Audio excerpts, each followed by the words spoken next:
Dale, dale. Buenísimo. Bueno, hola a todos, todas, todos. Hola. ¿Cómo andan? Bueno, gracias por estar. Este es un encuentro de reflexión y para charlar un poco en este 12 de octubre, para reflexionar. Este espacio lo creamos desde Williams, pero tienen muchos grupos que se unen para también charlar sobre estos temas, entre ellos desde América Pampa y también La Diversa. Todos estos grupos confluimos y además lo que irradian estos grupos en el Facebook y en sus respectivos lugares de inserción. Un poco les quería comentar que bueno, como Centro Cultural Williams existimos desde el 2011 y bueno, y hemos tenido muchísimas juntadas y charlas y distintas formas en donde nosotros vamos militando desde la cultura, que es lo que nos interesa. En este caso vamos a presentar a Analía Correa y a Laura Lorenzo. Laura Lorenzo es una compañera, es profesora de cerámica, pero además de eso es una conocedora de nuestro patrimonio ambiental, cultural, y ha caminado las sierras de nuestra región y sabe muchísimo sobre todo eso. Y Analía Correa es profesora en historia, es mi hermana, y, y además, bueno, ha estado también vinculada a todo el área de América Precolombina en la Facultad de Humanidades y es profesora de escuela media. Y bueno, va a ser muy interesante charlar con ellas, reflexionar. Lo que les pedimos es que después de que ellas empiecen a hablar, nos digan lo suyo, podamos todos reflexionar, hablar, preguntar, repreguntarnos y aportar lo que nos tiene hoy como fecha, que es el 12 de octubre, y la descolonización. Bueno, vamos con Analía y con Laura, bueno, que nos van a charlar. Gracias. Sí, a veces parece la recolonización. Bueno, primero quiero referirme a la cuestión de la crisis que estamos atravesando a nivel planetario, que es una crisis global, que es una crisis que nos pone ante una situación social. Me parece que sería bueno silenciar los micrófonos, porque a mí me hacen ruido. No sé, a los demás. Donde hay un patrón de poder mundialmente hegemónico que está atravesando entonces esta situación que nos coloca en la vivencia de una etapa crucial. ¿Qué significa? Bueno, lo que el proyecto de la colonialidad, de la modernidad eurocentrada, nos coloca en un momento donde reflexionar en términos de las políticas del buen vivir, el proyecto del buen vivir o el bien vivir, ¿sí? Que hace un tiempo ha empezado a circular como parte de los discursos políticos, pero no todos sabemos bien de qué se trata, y lo cierto es que hay una enorme necesidad de estudiar y de generar estos espacios de reflexión colectiva, porque la colonialidad está en todas partes, está en el aire que respiramos. Entonces, las palabras, ¿sí?, que utilizamos a veces para poder definir o caracterizar esta etapa crítica, provienen muchas veces del lenguaje de la colonialidad, del saber y del poder, y de la colonialidad del existir mismo.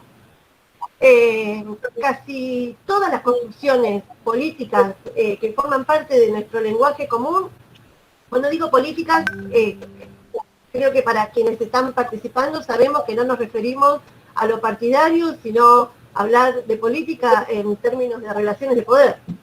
Y pensar el poder un 12 de octubre, ¿sí?, cuando lo que recordamos es la invasión europea, y desde entonces la incorporación de América al patrón hegemónico, ¿sí?, a esta nueva forma de articulación global, capitalista, colonial, moderna y eurocentrada, nos permite visualizar hasta qué punto esa construcción que empieza en el siglo XV y se proyecta hasta nuestros días, sigue siendo la encrucijada para los pueblos del mundo y particularmente para América Latina.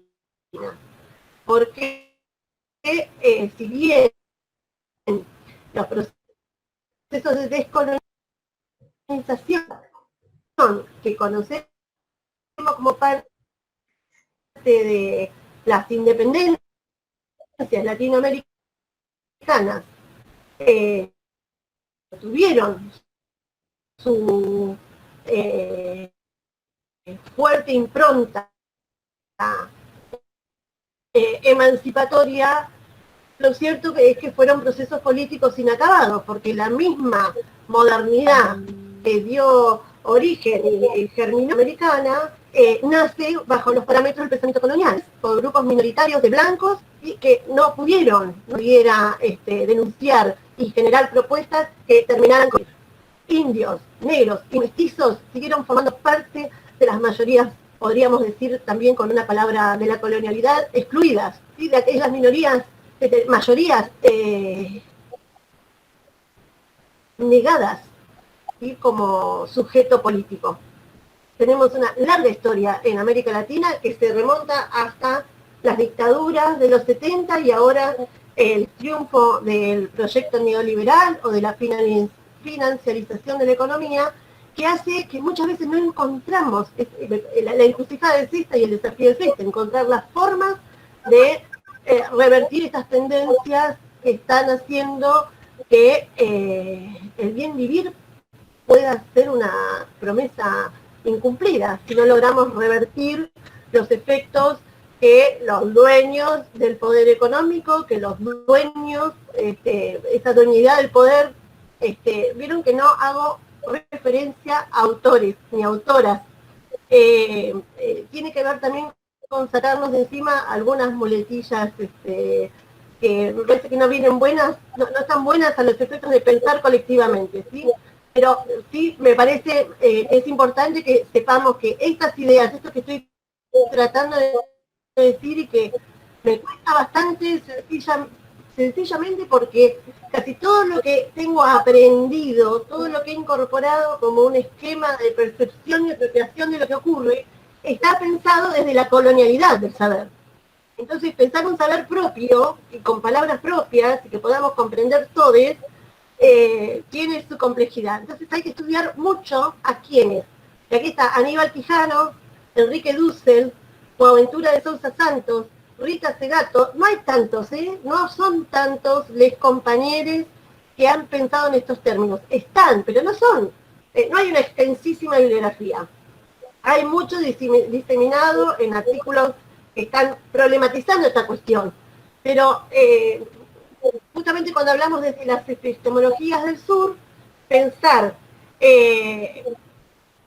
categorías como la justicia ambiental, por ejemplo, requieren que tengamos que hacer todo el tiempo la distinción que dentro del proyecto del buen vivir, justicia ambiental es justicia social. Justicia ambiental no es la justicia de la ecología, ¿sí?, como divorciada del medio social, divorciada de las relaciones de poder que generamos entre los seres humanos. pensar en el ambiente y nosotros como parte del ambiente es una propuesta que se alimenta de los discursos de los pueblos originarios y que, bueno, y que tenemos que aprender. Es incómodo, digo, incómodo ¿en qué sentido? Porque nos interpela a todo nivel, desde lo que comemos hasta cómo vivimos en nuestra cotidianidad las relaciones afectivas. Entonces, bueno, esto yo agradezco esta posibilidad de que estemos hoy todos acá para pensar en estos términos, para pensar desde estas reflexiones, desde estas preocupaciones, porque ciertamente lo que estamos vivenciando, pandemia mediante, pero es mucho más, me parece, que luchas colectivas. Así que bueno, hay ahí una imagen que se llama 1492, ¿sí? Esta es una obra que tiene muchos años, es una creación de Laura Lorenzo, y nos permite, si hay una pintura rupestre y hay una escena que muchos podemos asociar el Renacimiento europeo, y pensar que en el siglo XV lo que nace con la empresa conquistadora, con la invasión europea, es una Europa que se percibe a sí misma superior, civilizada, racialmente dominante, ¿sí? Blanca, y lo que se intentó ocultar e invisibilizar fue la presencia de otros modos de existir, pero que fueron, digamos, negados porque las lógicas de reproducción y de acumulación del capital necesitaban esclavizar y someter a servidumbre o a otras formas de la dominación, de la subsumpción del capital al trabajo a los pueblos originarios. Ese gran proceso de desigualdad originado a partir de la monetización de la economía a nivel planetario, eso sigue siendo el eje de la dominación colonial. No hay Estado-nación que pueda afrontar semejante contradicción, ¿sí? Cuando las políticas anclan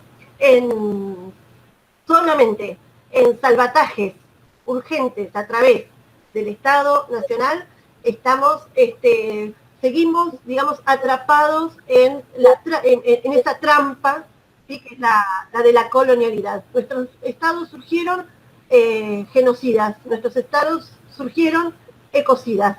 Y bueno, y este es un proceso complejo que en pocos minutos no tengo ninguna intención de desarrollar y tal vez tenga la capacidad, pero me parece que son cuestiones que por lo menos desde las palabras es preciso poder enunciar, ¿sí? Para a partir de ahí poder iniciar algún camino o transitar algún camino que no nos lleve a más promesas incumplidas, a nuevas promesas incumplidas.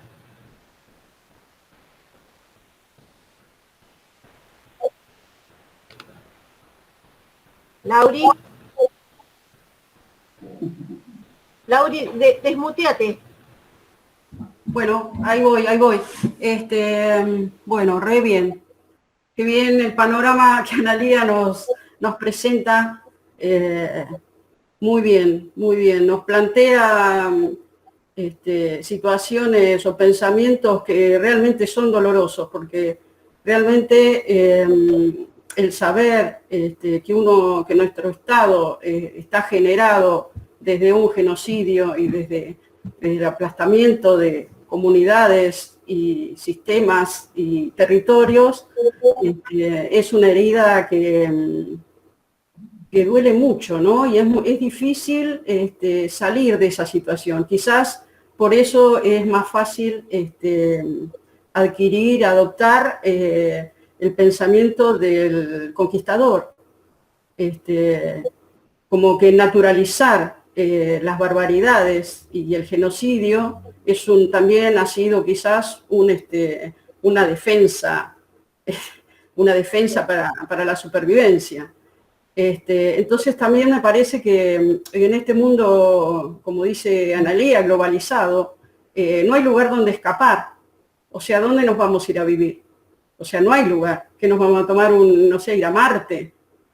A generar una sociedad sin genocidio. Bueno, no es así. No tenemos manera de escapar. No tenemos manera de escapar de este mestizaje.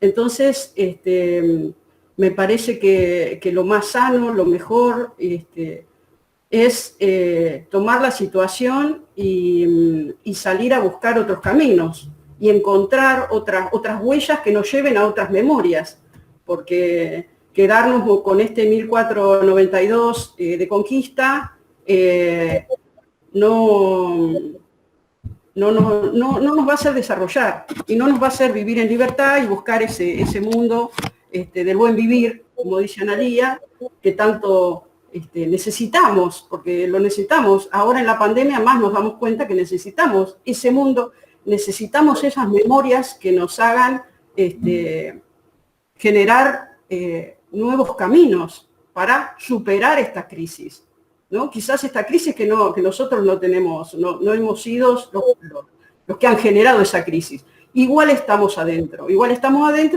tenemos que buscar otros caminos.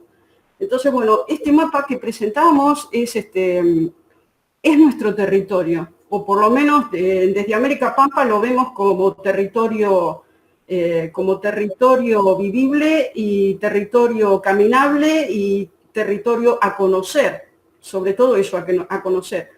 Es cercano, o sea, también esto de sobrevivir también tiene que ver con las estrategias que nosotros tenemos en lo cotidiano y en lo cercano. O sea, no podemos buscar situaciones lejanas porque, bueno, por nuestro lugar en el mundo, quizás porque somos trabajadores, porque no tenemos esa opción, como muchos dicen, bueno, nos vamos a otro universo donde todo será mejor. No lo tenemos, entonces es nuestro territorio, nuestra llanura, nuestro mar, nuestra cordillera, nuestro Pacífico, y es un territorio que desde América Pampa, por eso nos llamamos desde América Pampa, porque miramos el mundo desde acá, tratamos de recorrerlo. Así que bueno, Ani, pasa a la otra. Bueno, ese lugar, ese territorio que recién estábamos mirando, estaba señalado Chascomús. Chascomús es la bahía de San Borombón, y acá estamos arribando a Chascomús con un grupo desde América Pampa en el año 2017 para profundizar en esas memorias y en ese pasado. Lo que les voy a mostrar simplemente es el recorrido que hicimos y algunos detalles para después poder debatir. También me parece que es interesante lo que Analía remarcaba con la subjetividad de las memorias, ¿no? O sea, la memoria no es objetiva, no hay una sola memoria, hay muchas memorias. Entonces, la idea que con estas imágenes va a ser eso, recorrer memorias, las que recorrimos en ese 2017, y bueno, y después para empezar a debatir. Bueno, esto es el fuerte San Juan Bautista, está en Chascomús, y es un fuerte que se creó más o menos en 1770, después Analía nos puede asesorar más. Es un fuerte, es un puesto fortificado que hacía de frontera, o que quería señalizar una frontera para la defensa de Buenos Aires de los ataques de los malones, ¿no es cierto? Y si ven, es una reconstrucción que se hizo para porque yo les voy a ir tirando fechas porque me parece interesante ir haciendo un mapa de tiempos. Este fuerte es una reconstrucción que se que se habilita en el año 79, creo, sí. En el año 79, en el bicentenario de Chascomús, se generó estas imágenes y esta reconstrucción. Si nos ponemos a mirar arriba del mangrullo, hay un soldado, una figura que representa a un soldado, ¿no es cierto?, vestido con todo el traje de blandengue era de la época. A ver la otra, Ani. Bien. Y esta es otra imagen que también está en el mismo fuerte, que representa a los antiguos habitantes de Chascomús. Entonces, nosotros, bueno, vuelvo a decirles, ¿no? Las imágenes plásticas son pensamientos visuales, cargados de un sentido ideológico fuerte y profundo, y la elección de los elementos que constituyen esa imagen tiene que ver con la elección del que la construye. Entonces, esa ideología sale, ¿no es cierto?, en estas representaciones. Bueno, no digo más de esta, vamos por la otra, ¿ver? Bueno, acá tenemos lo que recién veíamos era una reconstrucción de un lugar histórico de Chascomús, que es el Fortín San Juan Bautista, y este es el edificio del Museo Pampeano, que es también un museo histórico. Este museo provincial, la reconstrucción de San Juan Bautista es un emprendimiento particular, privado. Bueno, esta casa es una representación, no es un casco real de la estancia, sino que es una réplica de la casa de Pueyrredón, y está hecho tal cual, usando los mismos materiales de la época, una reconstrucción que también hicieron en 1942, creo, en Chascomús, también para un centenario. A ver, vamos a la otra. Bien. Este Museo Pampeano hace una referencia a el Fortín de anterior, ¿no es cierto? Entonces decíamos que el Fortín de San Juan Bautista dice así: de Chascomús, avanzada cristiana en la pampa solitaria. Es interesante que este museo tiene una sala completa, ¿no es cierto? Es la sala 2 del museo, dedicada a la reconstrucción de este momento, y claramente nos dice una avanzada cristiana en la pampa solitaria, marcando la soledad de la pampa. Fíjense que esta frontera estaba en Chascomús, o sea, planteando que desde allí en más se generaba un desierto, ¿no? Este texto está escrito ahora en el 17, pero anteriormente era más bestial y decía una avanzada cristiana en tierra de salvajes. La palabra salvaje fue cambiada por la pampa solitaria, ¿no? Bueno, vamos a la otra. Bueno, este mismo Museo Pampeano, que es lo que nosotros fuimos a visitar, hay una sala que rescata una historia de Chascomús que hasta el año 84 no se había contado. Y es una sala totalmente nueva con una noticia interesante, que los pueblos, antiguos pueblos de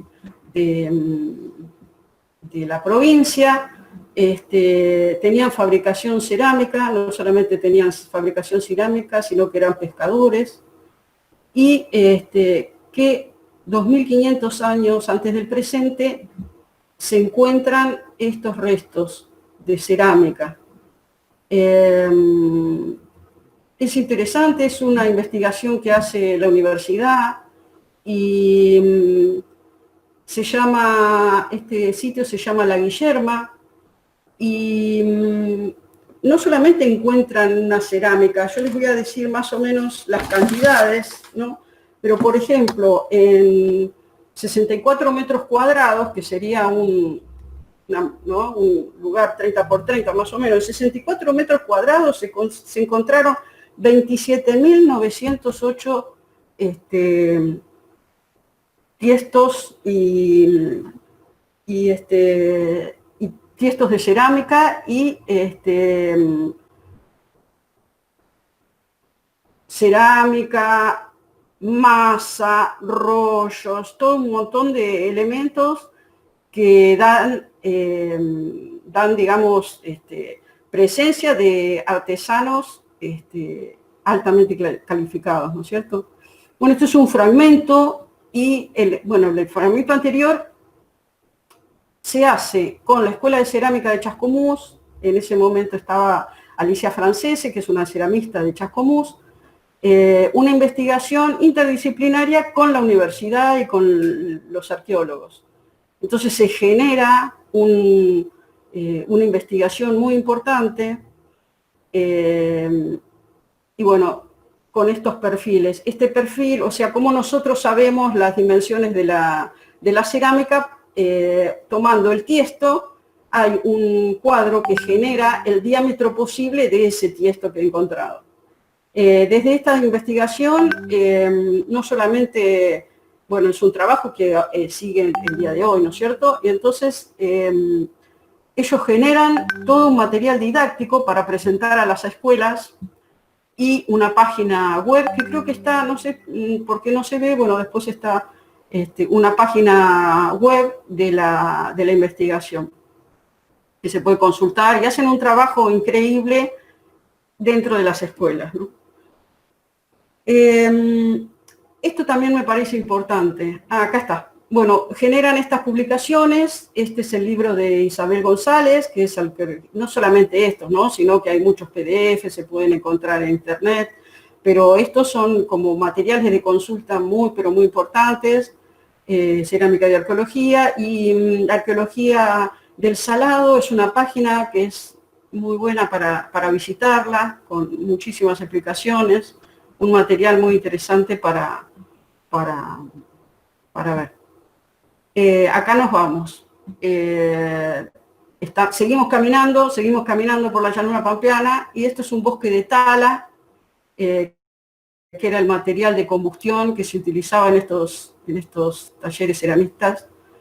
Y bueno, esta es otra memoria, ¿no es cierto? Es una historia diferente, una memoria contada desde otra ideología, con otra valoración de lo que era América, ¿no?, hace 2500 años.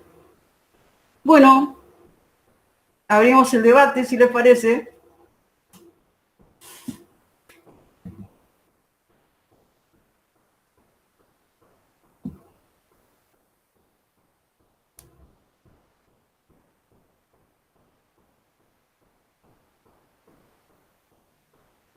Yo quería preguntar, ¿se escucha?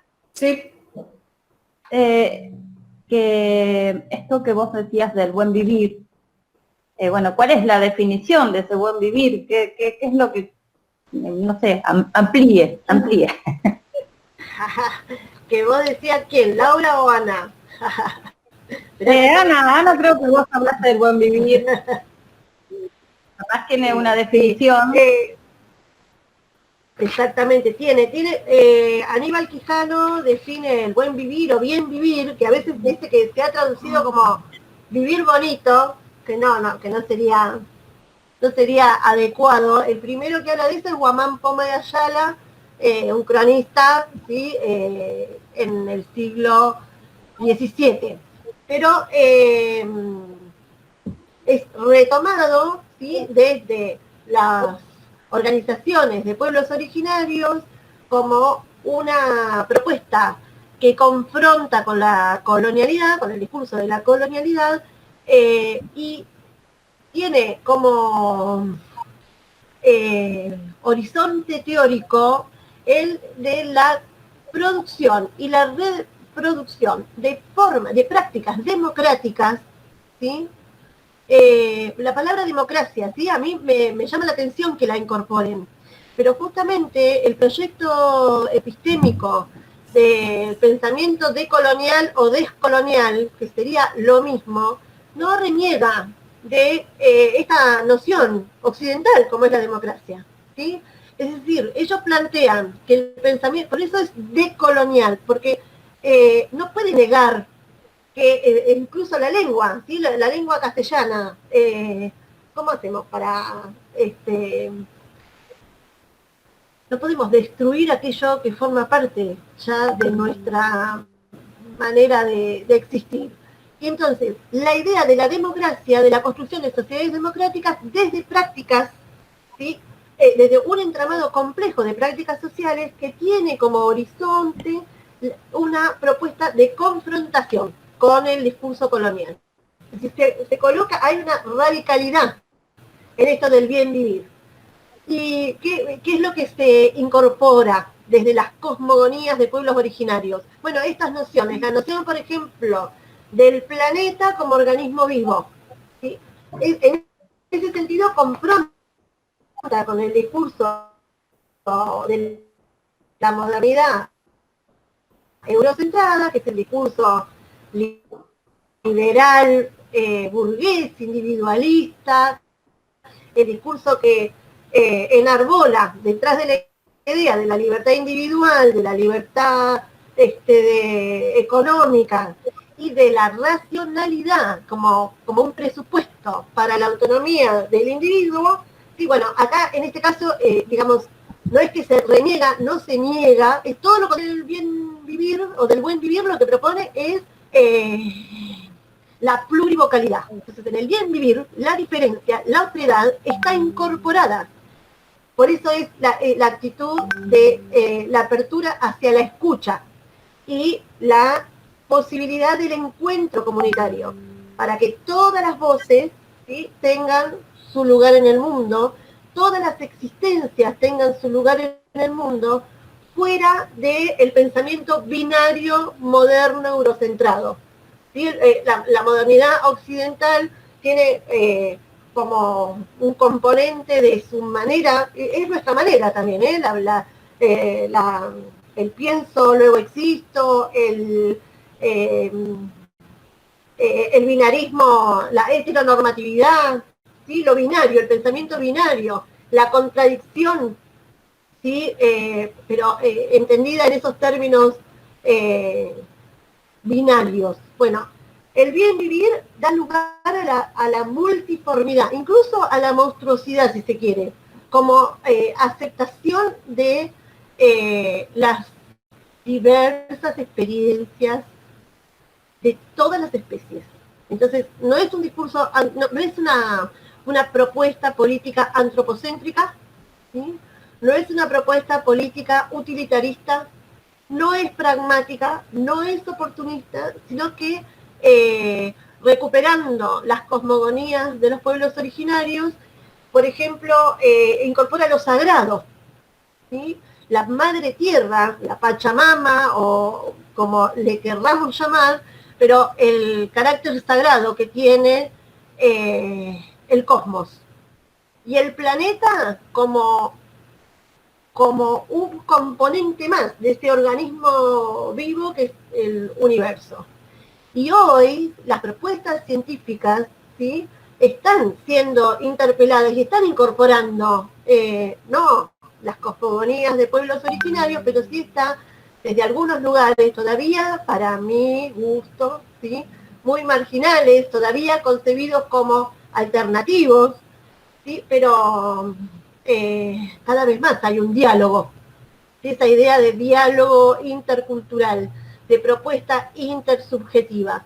Bueno, el buen vivir o el bien vivir implica esto, ¿no? Discursos democráticos y formas democráticas del control de los recursos, del control del trabajo, del control de los productos del trabajo y formas democráticas de gestión del Estado.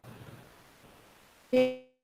Entonces, todos los discursos de la estatalidad moderna, ¿sí?, que ponen en los representantes del pueblo la potestad de decidir por todos, bueno, el bien vivir pone en escena a la comunidad, ¿sí?, las comunidades y estas posibilidades intersubjetivas que son inherentes al mismo patrón hegemónico, ¿sí? Lo que hace el capitalismo en este proyecto global colonial es que lo intersubjetivo está atravesado por las lógicas del mercado. el mercado como el piso y como el techo, ¿no? Dentro del mercado todo, fuera del mercado nada. El bien vivir se sale de esa, confronta con ese discurso y con esas prácticas.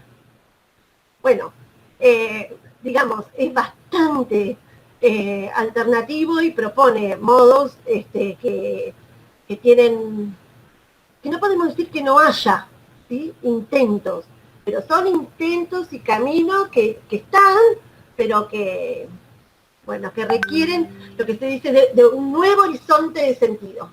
Un nuevo, donde, por ejemplo, la discusión con respecto a que los efectos contaminantes que generan las agroindustrias, no, digamos, no hay lugar.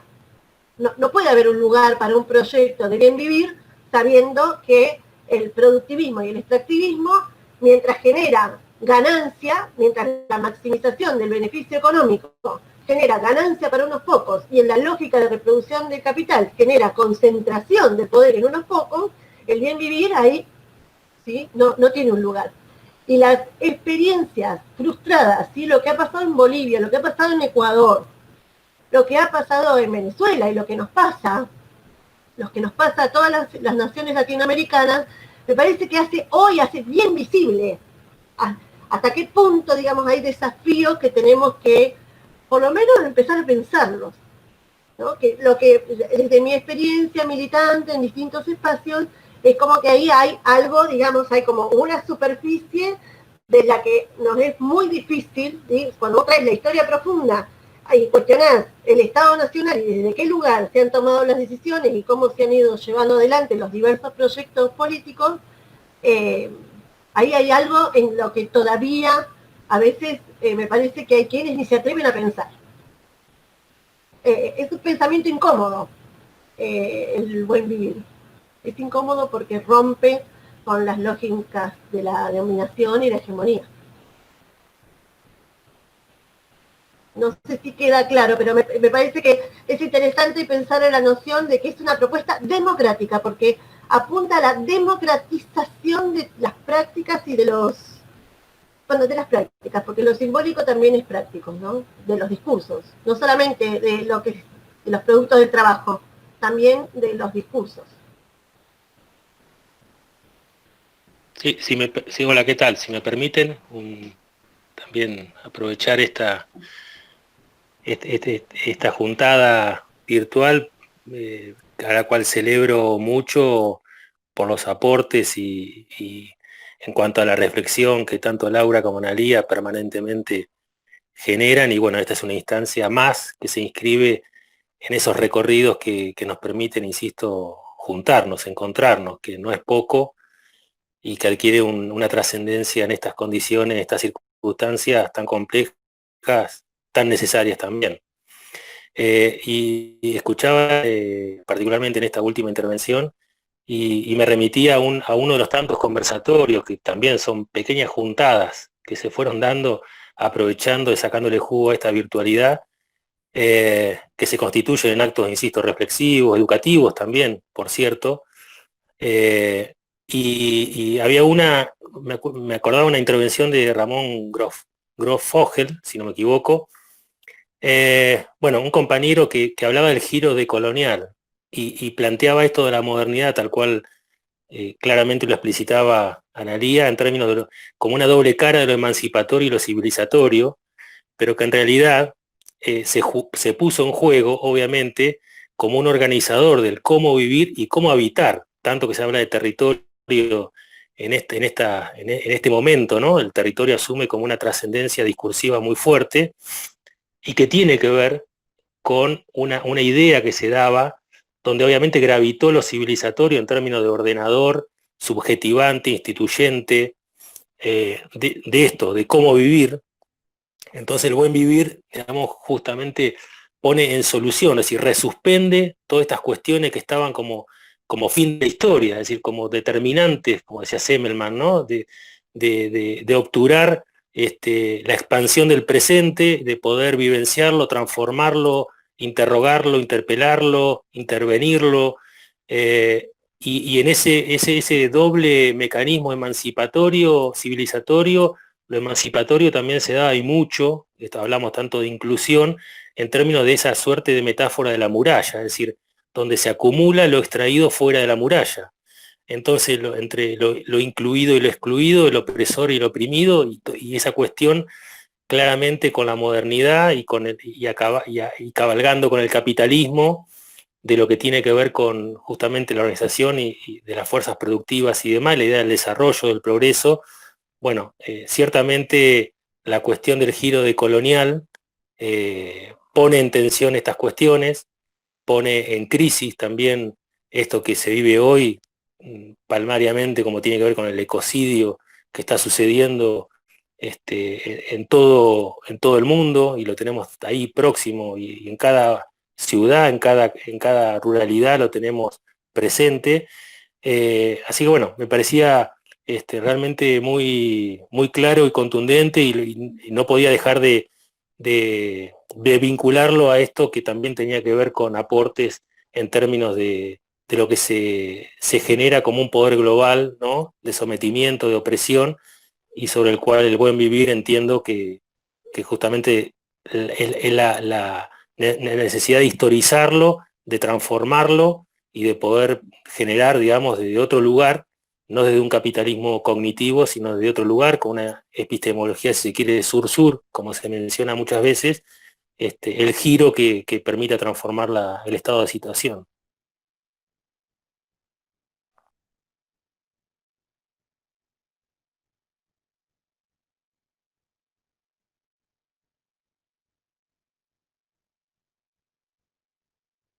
No, me quería... A ver si me desmonté. Sí, justamente esto de cuando nosotros salimos de caminata, nosotros vivenciamos el buen vivir, ¿no? Me parece que es lo que esa experiencia de recorrer en grupo, ¿sí? De disfrutar esos paisajes que muchas veces están detrás de un alambrado, ¿no? Y donde no es todo, en ese paisaje también está la sierra sembrada con soja arriba, eh, la cima, la meseta, ¿no? Esta forma de mesa que tiene nuestra sierra, bueno, arriba las hemos encontrado sembradas. O sea que también no es un recorrido meramente romántico, ahí también vemos los efectos dramáticos en los agrosistemas. Entonces, bueno, lo que a mí, lo que me preocupa, así enormemente, ¿sí? Enormemente, es que pienso que lo estamos conversando, yo circulo en distintos eventos de estas características, somos poques, ¿sí? Y la necesidad es urgente. Entonces, eso, me parece que habría que, digamos que la fuerza social que empuje hacia otras formas de organización del poder, de gestión del poder, bueno, es urgente. Eso. Es mi... no sé cómo se hace. Ahí se acaba la reflexividad. Así, cuando vamos a la escuela, todavía en las escuelas, hasta el año pasado yo encontraba carteles diciendo 12 de octubre, Día de la Raza. ¿No? Si pensamos en la escuela y en la estatalidad y en los espacios institucionales donde circulan y se producen discursos. Y todavía participé de un conversatorio donde se planteaba que todavía en la Facultad de Humanidades vos te podés recibir de profesor en historia sin tener ni idea de la historia milenaria de la región pampeana, pero ni idea, es un seminario que lo cursan muy poquitos y sigue siendo marginal. Esto, digamos, yo voy envejeciendo y esta cuestión estructural y estructurante sigue vigente. Seguramente no es desde el campo educativo, desde donde esto se va a resolver. Es muy probable que no sea así, que haya que buscar desde dónde, ¿no? Tal vez es desde lo comunitario, tal vez desde estos espacios. tal vez, como una apuesta, si bueno, vamos a ver si es por acá. Desde la escuela los límites son tremendos, por lo menos yo no tengo, salvo una experiencia de las 7 escuelas donde trabajo, que puedo decir, bueno, acá hay un discurso que está cuestionando la invasión europea. Pero si no, bueno, festejemos la diversidad y se termina la cuestión. Yo quería intervenir en una cosita que me parece interesante de las imágenes que presentamos, que está planteado el tema de la educación y el tema de estas historias, qué lugar han tenido en nuestra escuela. Nosotros tenemos una escuela pública increíble que se ha generado y que ha sacado a muchos de nosotros de la ignorancia y por generaciones, una escuela pública, gratuita, laica. La lucha por la educación en la Argentina siempre ha sido importantísima. Por esto, por la democracia, por los derechos humanos, pero tenemos que hacer un recorrido sobre cómo oleadas de historiadores, científicos y estudiosos han tratado de imponer estos temas en las escuelas. Y vemos las oleadas, vemos a Res González, vemos a Sarasola, vemos a Kusch, ¿no es cierto?, en una oleada. Después eso es tapado, la dictadura tapa. Este puesto de San Juan Bautista está generado en 1979, o sea, esas imágenes de la barbarie que vimos recién, están generadas, digamos, ese guión museológico está estructurado en ese momento, 1979. Después nosotros vemos un pampeano reformulado, modernizado, que le da lugar a una investigación que habla de la historia de 2500 años, que es en 1983, y se genera no solamente en Chascomús y en La Pampa con González de Bordaberry, sino que está Fernando Oliva, está, bueno, no me sale ahora, pero Achero, o sea, un montón de historiadores que impulsan y nuevamente introducen estos temas en la educación. Entonces, bueno, evidentemente no alcanza, ¿no es cierto? Pero, o sea, tampoco las intenciones han sido muchas, ¿no es cierto? Y con mucho dinamismo y con mucha intención de poner material didáctica. Estos afiches generados desde la investigación de González, grupo de títeres, grupo de teatro. Por ejemplo, ahora hay un proyecto de Oliva en Sierra de la Ventana que habla de un ecoturismo, reivindicando y habilitando zonas especiales para la visita.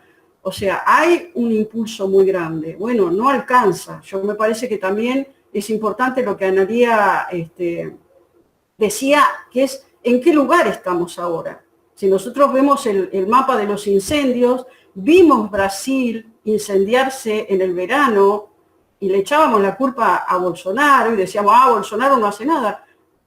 Hoy se está incendiando Córdoba. El sábado pasado siguen quemando en Sierra de los Padres. O sea, se siguen quemando a 35 kilómetros de Mar del Plata. Entonces, me parece que la intención está. El tema es en qué momento estamos, que es un momento difícil y es un momento donde hay un juego económico y una potencia y una ferocidad de estos intereses increíbles. O sea, una deuda externa que tomaron hace 1 año y medio y no está más. O sea, la ferocidad, me parece, y el pillaje es de una dimensión que no habíamos visto. Eso quería decir.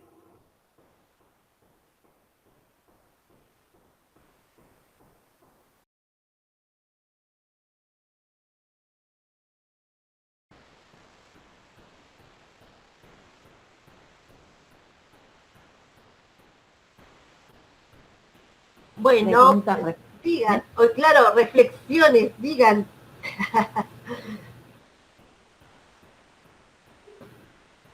Sí, a mí me gustaría decir algo. Yo nosotros vivimos con Miguel acá en la zona de la Sierra de los Padres, un poco más adelante, más cerca de Balcarce, por Colinas Verdes, en el kilómetro 24,5 estamos viviendo ahora. Y hay, me parece, movimientos que dan cuenta de la posibilidad de generar otras formas de vivir. Hay grupos de vecinos que se organizan en defensa del medio ambiente, hay grupos de jóvenes y gente más grande que se organiza en cooperativas para ver de qué manera se hace una siembra y una producción sustentable. Son pequeñas experiencias, pero me parece que justamente el tema de la pandemia ha puesto en evidencia una serie de posibilidades de trabajar dentro del territorio, con la comunidad, con la posibilidad de generar expectativas nuevas, redituables, que hagan vivir con lo nuestro, por citar alguna frase también de Ferrer, que bueno, me parece que son significativas y que van dando la pauta de que otra forma de vivir es posible. Lo que acuerdo con lo que dicen tanto Laura como Analía, es que, bueno, esto es urgente para solucionar. Y en la medida que las pequeñas comunidades van avanzando, los intereses económicos son cada vez más feroces. Hay comentarios también en la zona donde yo vivo, que bueno, cualquier problema que hay con las fumigaciones, que hay huertas intensivas que se hacen acá en la zona, bueno, generan resquemores, generan movimientos políticos o sociales de intereses non santos, digamos, y que van en contra de este otro pensamiento del buen vivir. Pero bueno, los ritmos realmente, si no hay una política pública que avance sobre esto y le meta en la cabeza de las personas que gobiernan, que la comunidad quiere hacer otra cosa, y bueno, va a llevar más tiempo. Ojalá que podamos verlo, porque por ahora hacemos quinta, criamos gallina, nos vemos en comunidad, nos armamos en cooperativa, generamos movimientos ecológicos, pero bueno, nos siguen ganando. Hay una idea del proyecto de Colonial, que es que digamos, para confrontar con la dualidad del poder es necesaria una revolución democrática, una revolución, digamos, no en los términos que fueron pensados hace 100 años, sino en los términos en los que los pueblos vayan construyendo, pero la radicalidad de que ese horizonte de sentido tiene que ser anticolonial, antioligárquico, ¿sí? Y que se tiene que dar en toda América. No puede ser, un Estado aislado, ¿sí? No puede con semejante concentración. Cuando decimos imperialismo cultural, ¿sí? O decimos imperialismo en términos de los grandes grupos económicos que manejan el mundo, estamos pensando en misiles, ¿no? Hay un poder físico, un poder de armamento, digamos. Bueno, es eso lo que está en disputa. Es eso lo que, contra esos semejantes monstruos luchamos. Pero tiene que haber un pueblo que tenga claro, que no te diga, que nosotros tenemos un pueblo, nuestra clase popular dice, no queremos ser Venezuela. Yo no quiero ser como Venezuela, no quiero ser como Cuba, no quiero ser como Bolivia, no quiero ser, todavía no está, no tenemos en las clases populares, en los sectores subalternos, esa conciencia histórico-política no está.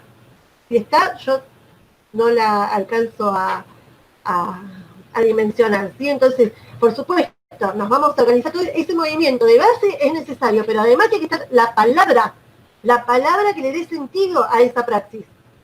Porque si no, vamos a encontrar muchos pequeños productores que no se asumen pequeños productores, agricultores familiares, que es lo que son en realidad. ¿Sí? Un tipo que tiene un poquito de tierra, y labura con la mujer y con los hijos y va con la camioneta, no se asume un agricultor familiar. Se piensa que, no sé, entonces cómo se construye la subjetividad política es parte del desafío. ¿Sí? Nosotros cuando pensamos desde América Pampa y valorizar esto, mostrar el territorio, decir, este es nuestro territorio, es porque sabemos que hay un desconocimiento. Es cierto, la escuela, pero la escuela hoy reproduce pensamiento colonial. Hoy, el discurso, por eso es hegemónico, porque si no estaríamos hablando de otro lugar. Pero otra cuestión que a mí me parece que es muy importante es asumir derrotas. Hay que asumir derrotas, porque las democracias han sido históricamente derrotadas en América Latina. Nosotros hoy todavía seguimos pensando estrategias para que no nos volteen los gobiernos populares. No pensamos estrategias para hacer la revolución, pensamos a ver cómo mantenemos esto que tenemos. Entonces, este es un límite ostensible, crucial. Por lo menos, me parece que es importante, bueno, saber dónde estamos parados, para no proyectar esto, ¿no? Proyectar que vamos a pegar el salto. Bueno, estamos acá, y ahí hay una gran responsabilidad adultos y de esto de poder convivir con jóvenes, ¿no? Convivir en espacios políticos con los jóvenes. Hay una voz de los viejos, una experiencia, ¿sí? Que hemos transitado distintos momentos autoritarios, distintos momentos donde las democracias las hicieron percha y con ello a los jóvenes, a los trabajadores, eso todavía está, los efectos de todo eso los estamos viviendo. Creo que los estamos viviendo. Entonces hay un discurso médico hegemónico, cuando digo hegemónico es un discurso médico formado en los parámetros del pensamiento moderno occidental. Eso, ojalá yo pudiera decir, no, la verdad que está la medicina comunitaria o la medicina que trabaja bueno, existe, pero todavía desde los márgenes. Así que en ese sentido creo que lejos de que sea un discurso pesimista el mío, lo que yo digo es que la palabra, que tenemos la posibilidad de poner palabra, ¿sí?, a lo que sucede, bueno, tenemos que insistir, como dice Jorge Alemán, la insistencia, y no nos queda otra, que ahí viene esta, igual, sí, ahí viene esta, ¿y qué viene a decir? Y esto que ya lo viene diciendo hace 1000 años, hay que seguir diciendo. Hay que seguir poniendo palabra, porque si no la palabra la ponen los medios de comunicación y las corporaciones. No las ponemos nosotros. Quiero contar una experiencia de esa salida a Chascomús. A veces nosotros vemos los papers que circulan en el mundo de la academia y ahora se está detectando que puede haber habido prácticas textiles entre los grupos cazadores, recolectores, de hace siglos y siglos atrás. ¿Sí? Porque claro, había guanacos, y aparecen los torteros, y hay agujas, y hay indicios que permiten pensar que esos cazadores recolectores, que los manuales escolares siguen mostrando como que andaban en bola y a lo grito por el campo, bueno, no, que pescaban, que tenían, que hacían sus cerámicas, que intercambiaban a largas distancias, y también producían textiles, no solo con fibras de hilos vegetales, sino tal vez con lana. Y eso, recorriendo los museos, desde América Pampa, sin necesidad de que aparezca la evidencia arqueológica, al ver la trama, así como queda grabado en la cerámica, así como están esos trazos, que desde la arqueología solo se pensaba que podían ser con espinas de pescado. Pero una de las compañeras, Ceci Weisman, le dijo, esto es posible que haya sido, ¿no?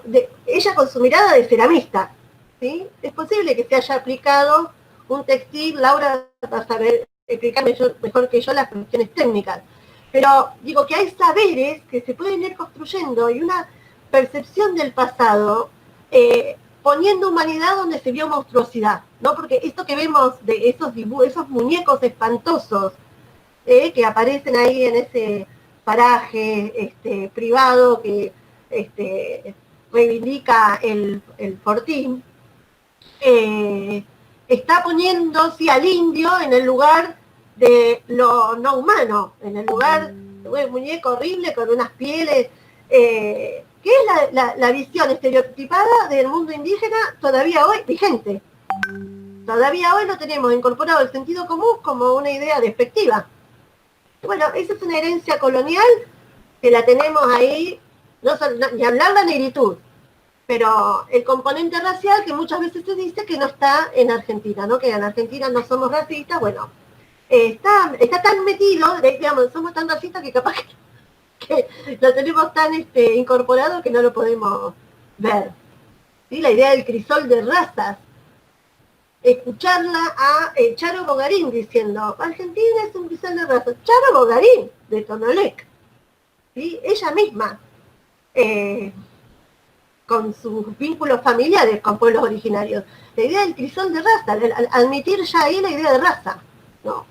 Bueno, tanto para repensar y para inventar tal vez nuevas palabras.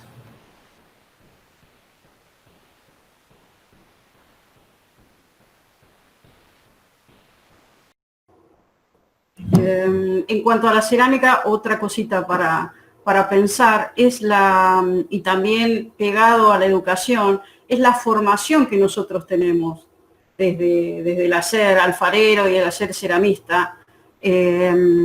¿Cuántas cátedras hay de cerámica milenaria en América, en las escuelas de cerámica? Creo que en este caso de Chascomús, que la escuela de Chascomús, la escuela de cerámica de Chascomús, se haya integrado a esa investigación, ha sido un paso impresionante cuando lo hizo en el 84-85. Y eso fue un hito para la escuela. Generar una cátedra en Chascomús, una serie de profesoras y sus estudiantes que fueran pegados a un arqueólogo a investigar. Debe haber sido único. Por ejemplo, nosotros en el 2006, no sé si 2006 o 2007, intentamos en la Escuela de Cerámica un taller junto con la universidad. En ese momento Analía estaba en la parte de extensión y tuvimos, a pedido de la Escuela de Cerámica, a Humanidades, una actualización de la bibliografía sobre la cerámica bonaerense. Y es ahí donde empezamos una serie de talleres para la formación de los estudiantes. Hoy en día ese taller se cerró en la escuela.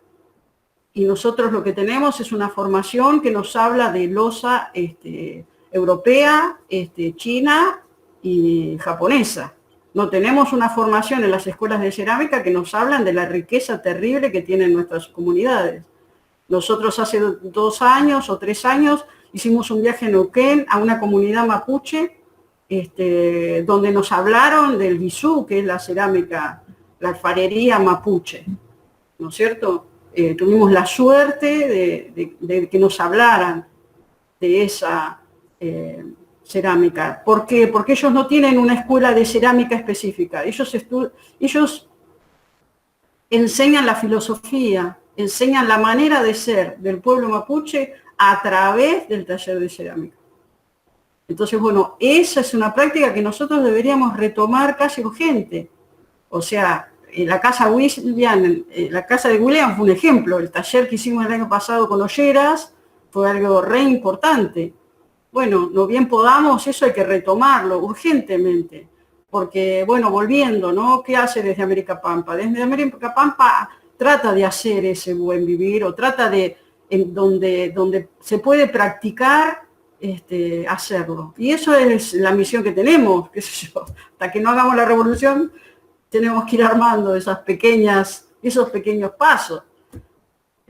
Así es. Y bueno, en Mar del Plata hay una comunidad ceramista impresionante, una comunidad alfarera riquísima, así que bueno, tenemos todo el campo para hacerlo, ¿no? Y Ceci, lo que estuvo piola, porque Ceci, ella también hace textiles, entonces Ducha en el Ojo dijo, esto está prensado en una cesta, porque también ya se había visto que en Córdoba los comichingones generaban por medio de la presión de la arcilla sobre cestas estos cacharros, ¿no? Para utilitarios. Bueno, eso, qué bueno. Qué bueno. Quiero decir algo acerca de el pensamiento situado, que eso lo dice Dussel, pensamiento situado, yo lo experimenté con la caminata con las chicas, con Laura y con Analía, porque es la experiencia justamente de pensar por dónde uno va caminando, y que eso es nuestra tierra y tiene muchos secretos. Lo contrario al pensamiento situado es el pensamiento universalizante, europeizante, el pensamiento moderno, que Dussel mismo dice, en vez de ego cogito es ego conquiro, yo conquisto. Ese es el ego europeo, ¿no? Yo conquisto, y conquisto quiere decir depredo, asesino, robo, que son palabras que parecen más coloquiales o literarias, y sin embargo la historia está cargada con esas significaciones. Y el pensamiento situado, si no lo ejercitamos, nosotros estamos estamos amasados con ese pensamiento europeo, estamos cargados con significaciones griegas, ni siquiera egipcias o indias, sino bien modernas, ¿no? Y eso es el iluminismo. Hay Miñolo, Quijano, todo el pensamiento decolonial y poscolonial, que hay una discusión ahí, ellos plantean esta cuestión de que la luz proyecta sombra, y nosotros venimos a estar a la sombra. Todo lo que no está en el centro es nosotros. O sea, todo lo que es periférico queda en la oscuridad. O sea, que estamos en la oscuridad. La única manera de iluminarnos es compartir, porque se hace luz cada vez que hablamos lo iluminamos en cuanto lo abrimos, en cuanto lo escuchamos y lo hablamos. Si no, sigue oscuro, y nosotros mismos somos oscuros, porque no nos damos cuenta de eso, de que portamos el colonizador adentro. En un tiempo que se hablaba del enano fascista, bueno, no, esto es peor, porque es más sofisticado, es más universitario. La universidad misma cierra las puertas a todo, no nos las abre con franqueza, forma en el INTA usen veneno, usen agrotóxicos, o sea que es una lucha mucho más dura de lo que nos podemos imaginar. Podemos tratar de ser prolijos y explicar con mucha serenidad todo esto que nos pasa, pero mientras se incendia, y el incendio es desprolijo, el incendio nos revienta todo. Y a ver, ¿cómo es posible que nos esté pasando esto? ¿Cuánta democracia hay? Y en la democracia se supone que es nuestro poder representativo que nos cuida. No nos cuida un carajo porque se nos quema todo. Eso es lo que pienso que es la urgencia, que no nos damos cuenta, y la educación, que debería ser el lugar privilegiado en donde nos ocupemos de esto que somos, que es ocuparnos de nosotros, está en la pavada. La educación está en la pavada. No. ¿Dónde está la fila de chicos pidiendo desde América Pampa, llévennos de paseo, que queremos ver los morteros? Bueno, esas son mis preocupaciones, que las compartimos, y agradezco este espacio, chicas, porque esto es respirar, por lo menos, con que somos algunos que estamos tratando de ver a ver qué se hace con esto. ¿Qué hacemos? O sea, hacemos todas quienes veo aquí, algunas y algunos, hacemos, pero chiquitito, muy chiquitito lo que podemos hacer. Y me parece que esto, si no lo hacemos más grande, estamos listos. Nada, eso. Capaz que la pandemia me pone un poco excesiva, pero me parece que es así, bravo todo. Yo quería decir algo, sobre todo me parecía interesante poner en valor la experiencia. Yo no he tenido la suerte de compartir las caminatas, pero la propuesta de Desde América Pampa, no solamente la propuesta activa en territorio, sino también la propuesta del blog, de la página, me parece que tiene una potencia increíble. Y esta cuestión de la experiencia, coincido con Araceli, esta cuestión de la experiencia del territorio, claramente, digamos, nos pone frente a la necesidad de nuevas formas pedagógicas, ¿no? Es decir, ahora que estamos justo en pandemia, uno piensa, bueno, ¿qué pasa? ¿Vamos a volver a las formas pedagógicas de aquella normalidad? ¿O será la oportunidad también para pensar que estas formas pedagógicas potentes, donde interviene el cuerpo de una forma absolutamente diferente, de conocer el territorio, de tener ese pensamiento situado en el territorio, bueno, tal vez sea ese nuestro desafío, ¿no? Yo creo que, digamos, celebro esta actividad de Casa Williams y me parece que esta red entre Desde América Pampa, entre La Diversa, bueno, entre todos los que tratamos siempre de acompañar estos emprendimientos, estas ideas, me parece que hay una red, hay un entramado ahí que no solamente nos cruza a nosotros, que hay muchos más que coinciden, y en esto, por ejemplo, que decía Analía de la mirada médica, ¿no? Yo he tenido la posibilidad de hacer la capacitación que se da en la Escuela de Medicina para los docentes y realmente quedé absolutamente asombrada cómo la medicina social latinoamericana está permeando en forma absoluta la formación de estos primeros médicos marplatenses, a los que yo creo que hay que apostar con mucha fuerza, porque están atravesados por todos estos discursos, están reflexionando desde el primer día, porque están desde el primer día en territorio. Y me parece que son, digamos, cuestiones buenas que se vienen. Obviamente que frente a esto que mencionaba Analía de estos procesos imperialistas, de este extractivismo que de alguna manera arrasa los territorios, arrasa con nuestros derechos, hay que como apostar a diferentes vertientes, ¿no? Pero no le quito valor a esto que parece pequeño, me parece que de lo pequeño también se va construyendo nuevos espacios y bueno, que espero que este no sea el único encuentro digamos, y que nos invite también a reflexionar más seguido sobre esto y hacer acciones concretas, porque de hecho podemos hacerlas aún estando en esta situación de pandemia, ¿no? Esta es una de esas acciones y me parece que somos muchos, digamos, aunando esfuerzos y pensando en un mismo criterio. Creo que esta es la línea a seguir, ¿no? Comparto y bueno, y celebro esta actividad.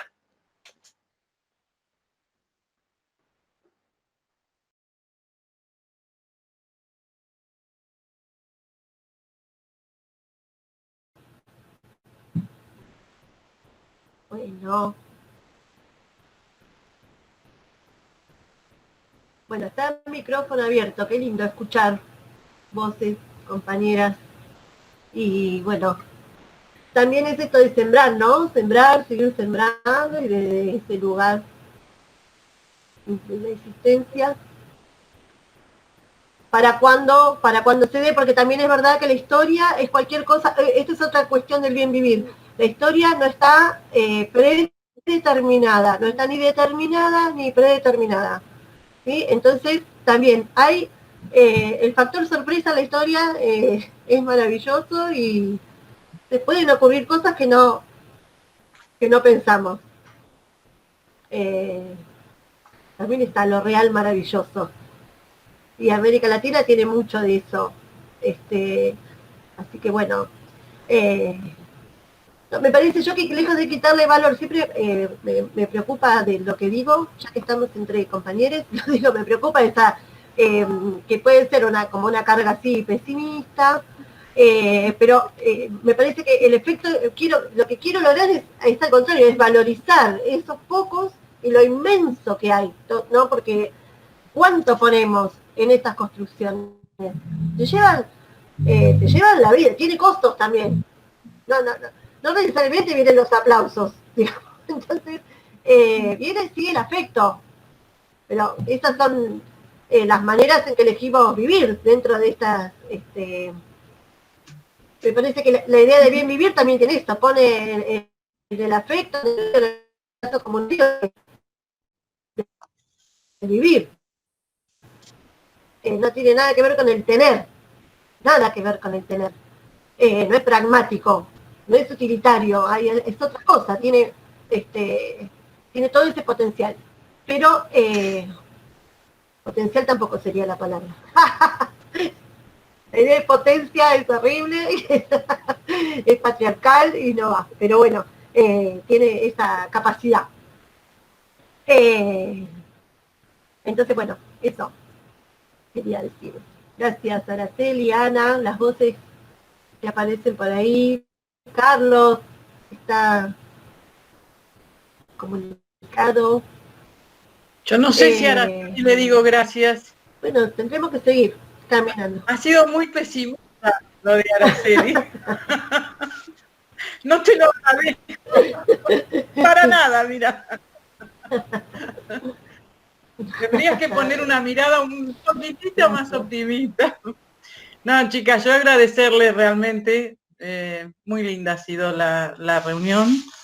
Dos cosas muy chiquitas que las hemos hablado bastante con Laura, que tienen que ver con todo esto, ¿no? De cuando uno piensa la historia o piensa lo pasado, cuando uno piensa la memoria, no pensarla como recuerdo, porque el recuerdo está ahí, quedó, pasó y cuando mucho es una cosa gratificante, sino pensarla como presente, que creo que eso es lo que nos va a permitir empezar a hacer cambios a través de esta memoria, ¿no? La memoria no puede ser solamente recuerdo, tiene que ser viva. Creo que eso es importante. Y bueno, en rescatar todas las pequeñas experiencias, lo que decía María Ángeles, lo que han estado comentando. Me parece que a esta altura vemos que con la democracia no se vive, que con la democracia no se educa, que toda esa ilusión que tuvimos en los 80 la hemos perdido. Hay que repensar otras formas. No va a ser fácil, pero bueno, me parece que desde las pequeñas experiencias, sumando esas pequeñas experiencias, podremos llegar a repensar una forma, una nueva manera en donde la memoria nos permita rescatar todo lo que hay que rescatar y crear algo diferente. Bueno, gracias, chicas. Me ha gustado mucho este encuentro con ustedes.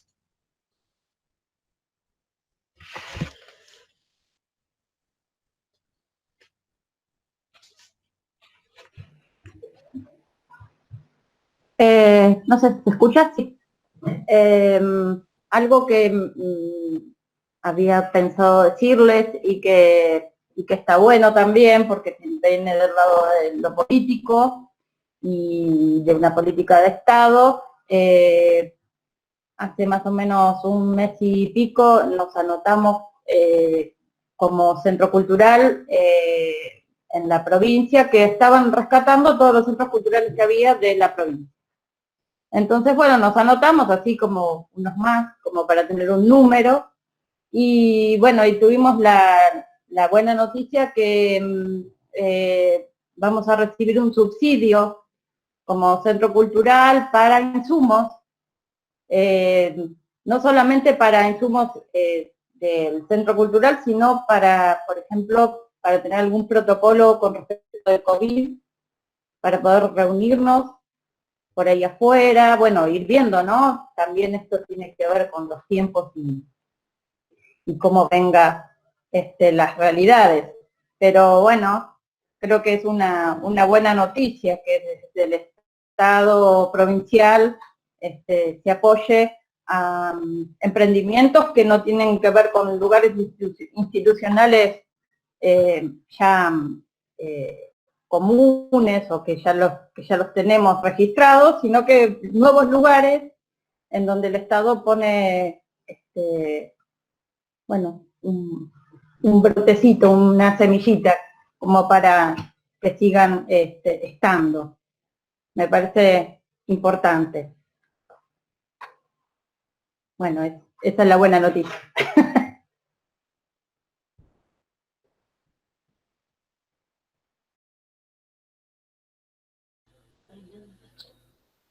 Bueno, no sé si quedan algún comentario más para hacer, y si no, podemos ir cerrando con esta buena noticia final.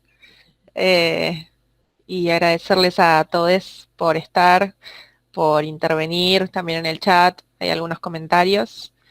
Y bueno, eso, no sé si queda algo más para agregar, está abierto el micrófono, y si no, bueno, nos despedimos hasta un próximo encuentro que seguramente se va a organizar.